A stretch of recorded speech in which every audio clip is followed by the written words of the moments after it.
നമസ്കാരം.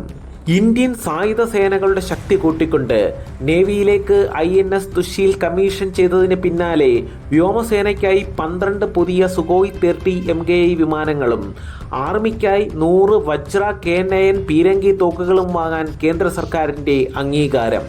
റഷ്യ നൽകിയ ലൈസൻസിന് കീഴിൽ ഹിന്ദുസ്ഥാൻ എയറോനോട്ടിക്സ് ലിമിറ്റഡ് ആയിരിക്കും 12 സുഖോയ് 30 MKI യുദ്ധവിമാനങ്ങളും നിർമ്മിക്കുക.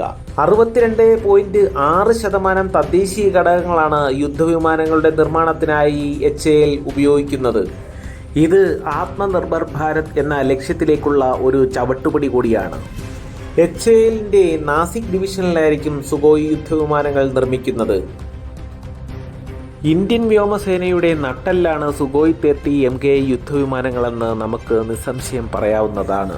സൂപ്പർസോണിക് ക്രൂയിസ് മിസൈലായ ബ്രഹ്മോസ് വഹിക്കാനുള്ള ശേഷി സുഖോയ് 30 യുദ്ധവിമാനങ്ങൾക്കുണ്ട്. ഇതുതന്നെയാണ് പാകിസ്ഥാന്റെയും ചൈനയുടെയും പേടി സ്വപ്നവും.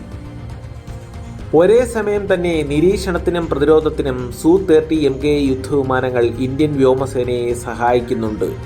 ദക്ഷിണ കൊറിയയിലെ ഹാൻവ ഡിഫൻസും ഇന്ത്യയിലെ LNGയും സംയുക്തമായിട്ടാണ് K9 വജ്ര പീരങ്കി തോക്കുകൾ നിർമ്മിക്കുന്നത്. ഏകദേശം 50 കിലോമീറ്റർ അകലെയുള്ള ശത്രു ലക്ഷ്യങ്ങളെ ടാർഗറ്റ് ചെയ്യാൻ കഴിയുന്ന ഇതിന് 15 സെക്കൻഡിൽ 3 റൗണ്ട് ഫയർ റേറ്റും ഉണ്ട്.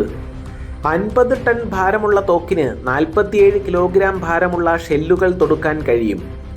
ദക്ഷിണ കൊറിയയിൽ നിന്നുള്ള K9 തണ്ടർ ഗണ്ണിൻ്റെ ഇന്ത്യൻ പതിപ്പാണ് K9 വജ്ര.